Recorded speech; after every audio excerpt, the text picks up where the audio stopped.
Our planet is drowning in waste. Landfills are overflowing and pollution is rampant. But what if AI could transform our trash into valuable resources, creating a cleaner, more sustainable future? First, AI for automated waste sorting.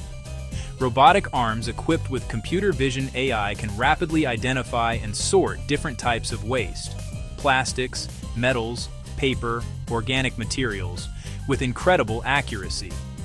This dramatically increases recycling rates, reduces contamination, and makes waste processing far more efficient.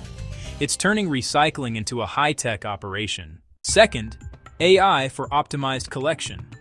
AI analyzes real-time data from smart bins, traffic patterns, and weather forecasts to create the most efficient collection routes for garbage trucks.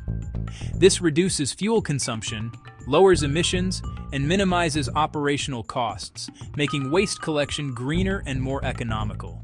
It's about smart logistics for a cleaner city. Third, AI for predictive waste generation.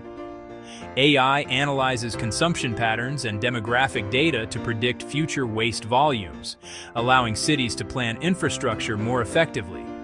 Beyond recycling, AI is also being used in advanced resource recovery, converting waste into energy or new materials. It's closing the loop on our consumption. AI is transforming waste management from a problem into a solution, creating a more sustainable future for all. Support innovations in circular economy tech. Subscribe to Boomin AI to explore how technology is cleaning up our planet.